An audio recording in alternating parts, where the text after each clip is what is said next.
Report from Santa Fe is made possible in part by grants from the members of the National Education Association of New Mexico, an organization of professionals who believe that investing in public education is an investment in our state's economic future, and by a grant from the Healy Foundation, Taos, New Mexico. Hello, I'm Lorene Mills, and welcome to Report from Santa Fe. Our guest today is Nancy Owen Lewis. Thank you for joining us. I'm pleased to be here. Well, you are a historian, you're a cultural anthropologist, you're scholar in residence at the School for Advanced Research, and you have written, I think, a remarkable book. It's called Chasing the Cure in New Mexico, and the subtitle is Tuberculosis and the Quest for Health. So, the lungers, as they were called, have had a huge effect on our state. Tell us what the book is about. And then you've been writing articles about this as you prepared. This is a magnus opus, your book. It is. And so some of the other titles of just the articles were Lungers and Their Legacy, because the TB patients were called lungers. And one I love called High and Dry in New Mexico, TB and the Politics of Health. There are so many topics to get into. What is this book about? Well, this book is about the thousands of health seekers that came to New Mexico from about 1880 to 1940 to heal from tuberculosis, because there was no known cure for this disease until the mid-1940s, when streptomycin and other drugs were discovered. So doctors referred people to New Mexico because they thought climate was therapeutic. And a high, dry climate in a elevation such as we have was thought to be very instrumental in treating people for this deadly disease.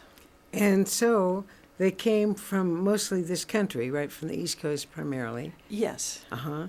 And why was New Mexico, besides the altitude and the sunny days, and what were the other reasons that New Mexico became such a destination?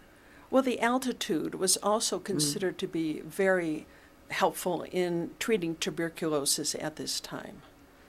And the other reason is that territorial officials advertised New Mexico.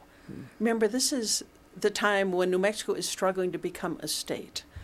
And the powers that be in Washington, one of the arguments that they continually made was that New Mexico just seemed so foreign. And so the territorial officials thought if we could get more health seekers, more people, more, quote, Americans here, we don't really care if they are sick at this point, that this will change our demographics and convince people back east that we are truly an American place. So I want to show one picture of a woman who came. We will talk about the people who came. I just love this photograph. So tell us a little about her. What does she represent? This woman is named Helen Noreen, and she was one of the numerous health seekers that came out here. She was only 18 years old. She was living in Minnesota, and she was sent by her family to St. Joseph Sanatorium in Silver City to heal from this deadly disease. And like so many people that came out here, she did not survive. She died, and as I said, at the age of 18, she was sent back for burial to her community in Minnesota. So at the time that we opened up for this migratory wave of health seekers, what was our own tuberculosis rate in New Mexico as a territory? Well, what the territorial officials believed was that native New Mexicans, both Indian and Hispanic, didn't suffer from the disease. This was one of the advertising strategies that they used, because they figured in order to convince people that this climate was truly healthy and helpful in healing people from this disease, the best way to show that is to prove that local people didn't suffer from it. And I wondered as I started my research if this was really true or not, and if they even knew. But that was an advertising strategy that was heavily used during the late 1800s and early 1900s to get people here. But as you so well describe in your book, by 1929, New Mexico had the second highest rate of tuberculosis in the country, and it wasn't just the health seekers. Absolutely. In fact, by the early 1900s, information became available to show that this was a serious problem among Native Americans. The Indian agent at Mescalero predicted that unless something was done to address TB there, that population would be extinct within 50 years.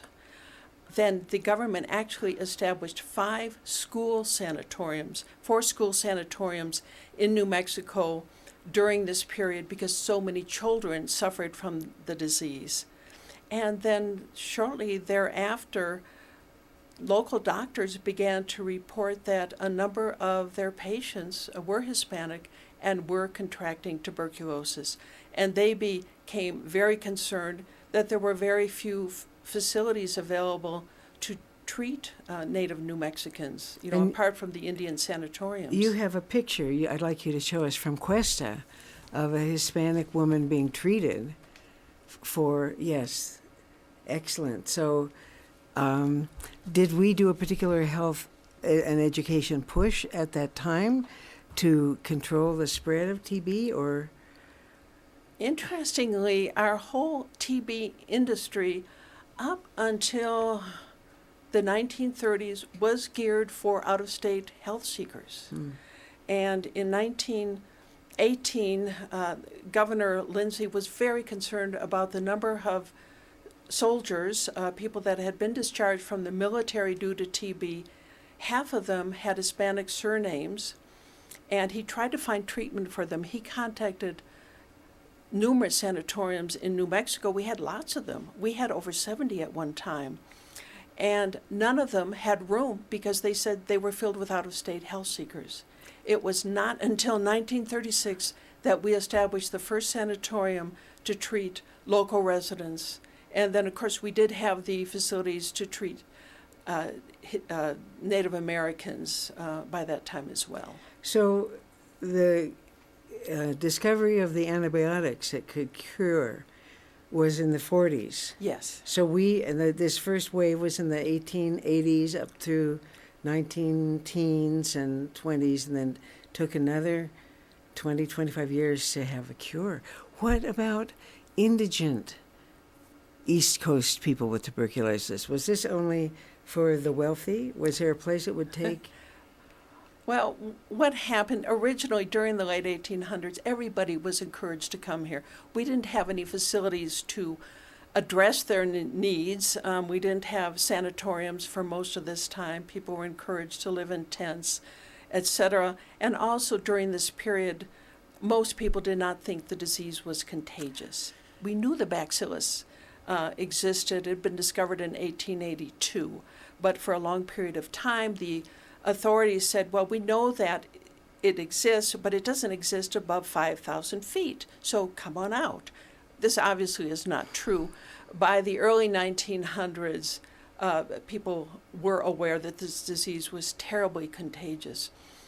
And a lot of indigent people came out here because they thought, well, it's worth a chance. And they spent their last dollar on a train ticket, had no place to go, sat around in parks, on curbs, were hemorrhaging, and so local officials really tried to discuss this situation with physicians back east. Keep your patients at home unless they have sufficient funds to take care of themselves, because not very many people could afford sanatorium care. So the indigent problem became very serious. So what was the treatment? We've got a picture here of a hot springs where you can tell us where this is and how this was used as part of the treatments. But talk to me about the treatments that were offered at the sanatoriums. Well, in the early 1800s, up through really about 1905, the hot springs were advertised as a cure for tuberculosis, among other diseases. But when information began to surface on how contagious this disease was, the hot springs were no longer recommended. But that hot springs which picture you just showed, which is Hudson between Deming and Silver City, was actually where a woman named Catherine Antrim from Wichita, Kansas, went to chase the cure. She died. She died in 1874, leaving 14-year-old Billy as an orphan. He was left on his own, and that is the start of the career of Billy the Kid. He was a TB orphan. Ah, that's wonderful. That's wonderful. So, one thing that I was so interested in, tell us where some of these sanatoriums were and what, as we drive around in New Mexico, they still have a presence. They're not being used to cure TB, but these buildings and these programs, were a very important part of the community then, and then they morph into other things. But where can we still see a few of these? Well, they definitely changed the cultural landscape of New Mexico. The two major sanatoriums in Santa Fe are still here. The buildings are still here. Sunmount Sanatorium, where a lot of the artists and writers chased the cure, is now a Catholic retreat center, and also for the Carmelite monastery is there as well. You can still see the buildings. They're pretty intact. St. Vincent's Sanatorium became Marion Hall Estate office building and was recently purchased by the Drury Hotel. It's going to become a boutique hotel. You can see that. In Albuquerque, Presbyterian Hospital started out as Presbyterian Sanatorium. There is still at least one of the original buildings. The Maytag Laboratory is still there. And some of the other hospitals, such as Loveless, which is in the same area, is on the site where St. Joseph Sanatorium is. So this is, you can see this footprint, so to speak, all over the state. What treatments did they offer then? Sunshine. One of the things you have in the book that is so charming, you have some of the newsletters, because you've got to keep these people peppy. They're lying around playing croquet. And so one was called the Kill Gloom newsletter, full of positive things with very darling nursery rhymes and things like that. A weekly newsletter to keep everyone's spirits up. Well, and treatment was long. It took an average of 9 months for a person to complete their treatment. And so keeping them amused was very important, keeping their spirits up. If you're feeling blue, at least be a bright blue. And the Kill Gloom Gazette would feature poems like Little Bo Peep could not sleep. She coughed the whole night through. She scattered the bugs all over the rugs. Now her sheep have TB too. And I think it was to help patients not take themselves so seriously. And what was said is that your health is compromised. You're never going to be as strong physically as you were before you contracted this disease, but you can become even stronger mentally and spiritually. And that's what the focus was. In addition to fresh air, sunshine, and copious amounts of food for a population that had no appetite whatsoever. Well, we're speaking today with Nancy Owen Lewis about her wonderful book, Chasing the Cure in New Mexico. So we can see that architecturally and in terms of the historical buildings, it left a mark. But talk about who came, because our whole cultural landscape was really changed by some of the people who came chasing the cure. I'd like to show a picture of one, a very famous artist who's, well, you'll tell us about him, but this is Carlos Vieira.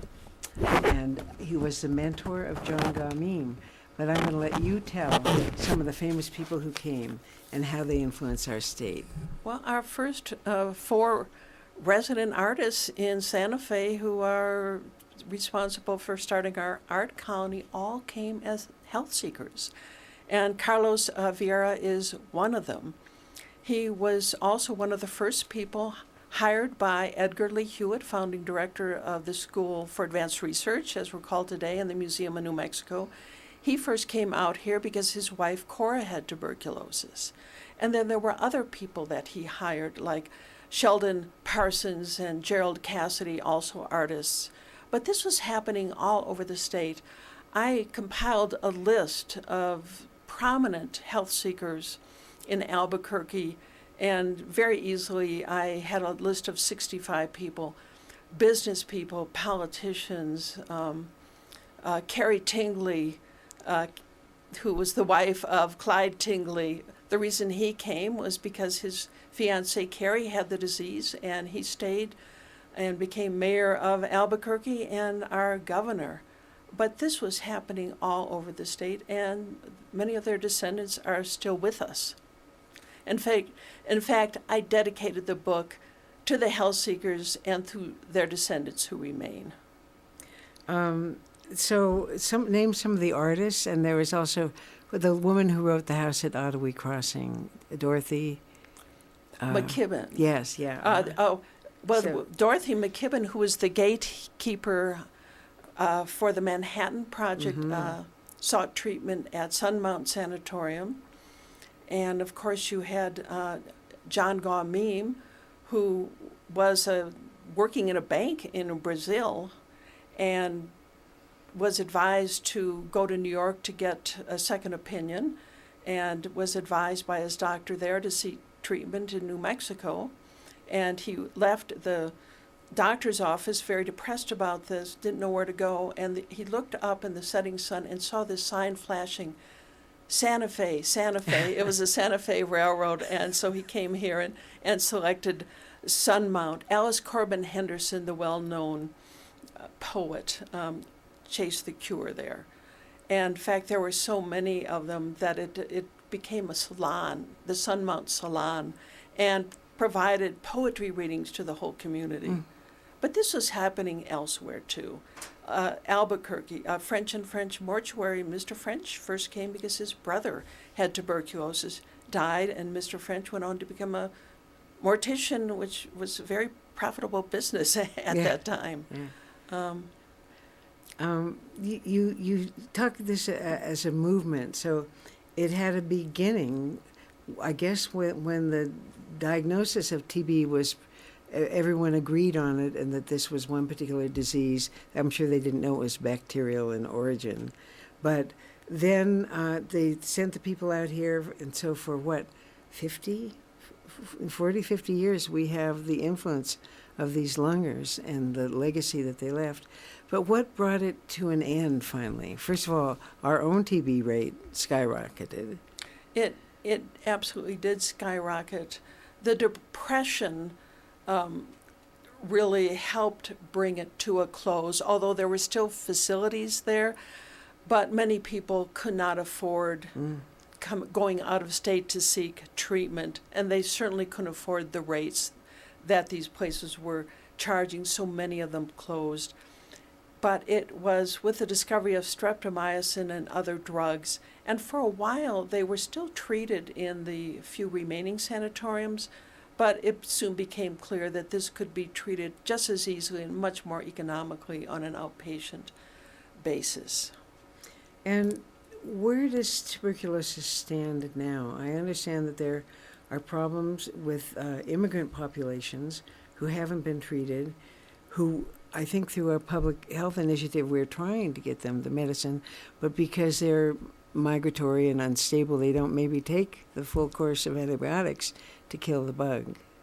Well, tuberculosis is still a leading cause of death of infectious diseases worldwide, but in the United States we've made tremendous progress. But you are correct in that most of the new cases that we are seeing are from people that are coming here from countries where tuberculosis is high. The people that are native-born Americans that have the disease are generally older people. But the rates in the United States pretty consistently have been going down.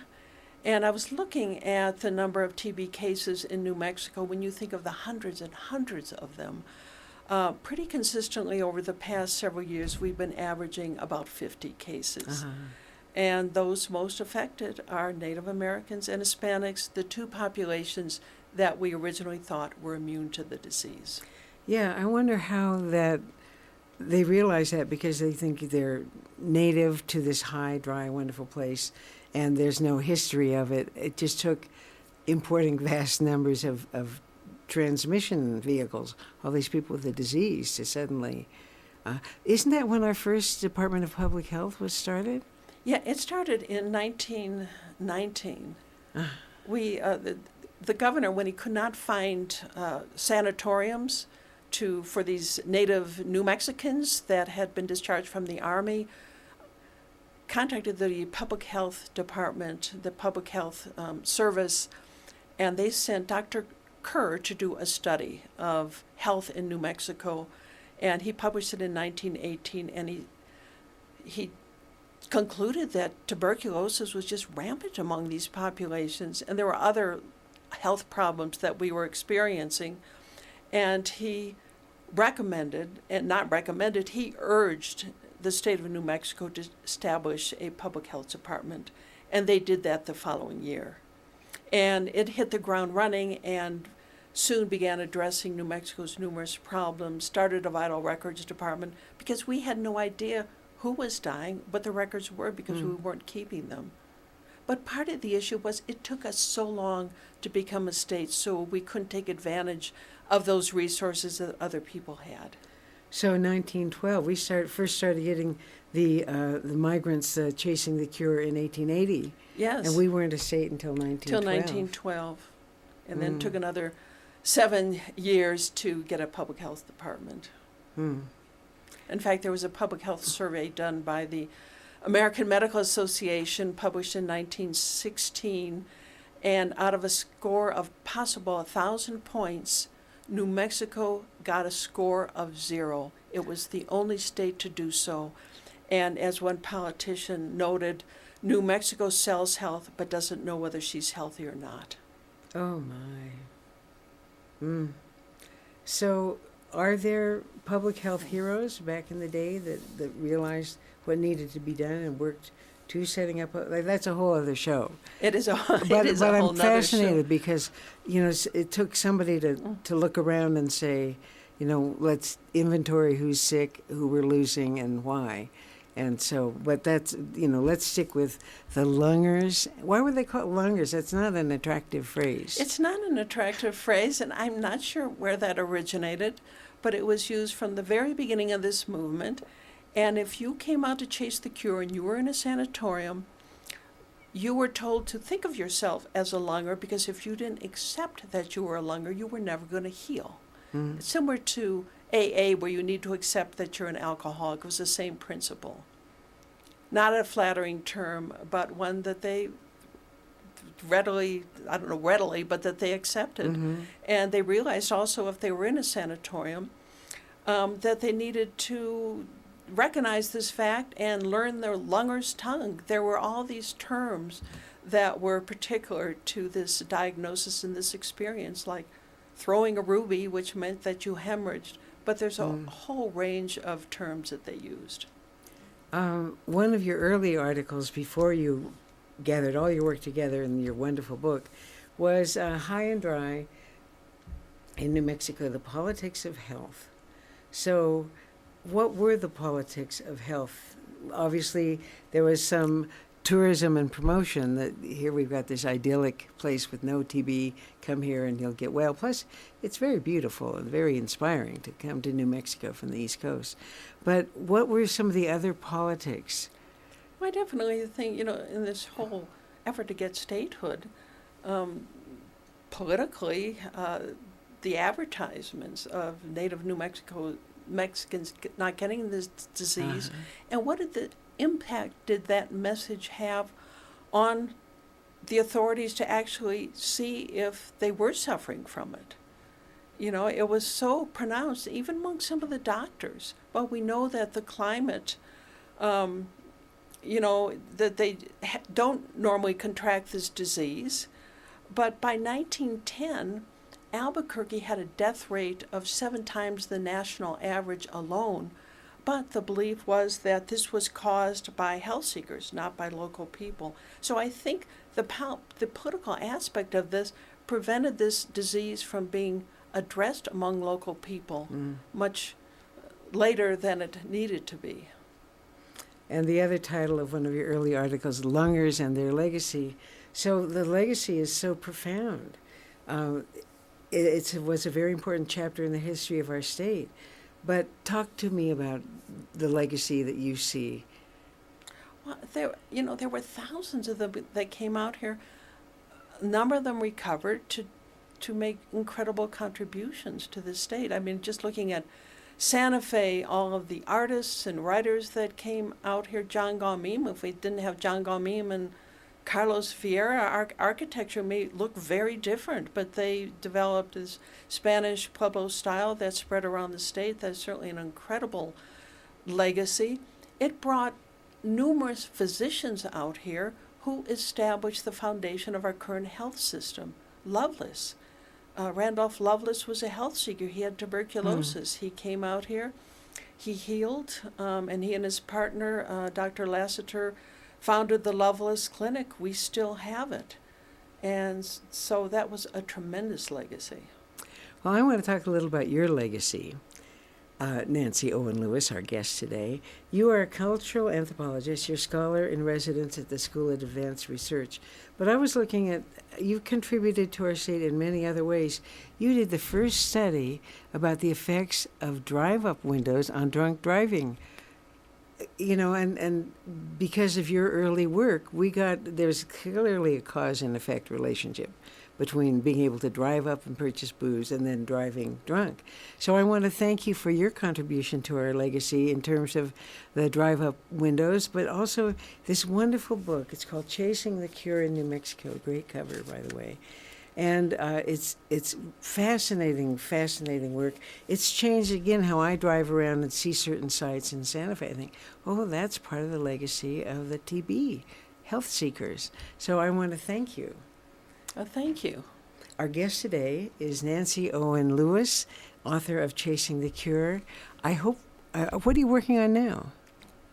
Are you recovering? Well, no, in a way I am recovering, but my latest project is called The Hounds of El Delirio and the Dogs for Defense. It's about the recruitment of people's pets during World War II to serve as military dogs, and they were trained up at 660 Garcia Street, where the School for Advanced Research is now located. Oh, how wonderful. It'll be a fun project. It will be. Well, let us know when you're done. I want to thank you, Nancy Owen Lewis, for being with us today. And I'm Lorene Mills. This is Report from Santa Fe. We'll see you next week. Past archival programs of Report from Santa Fe are available at the website reportfromsantafe.com.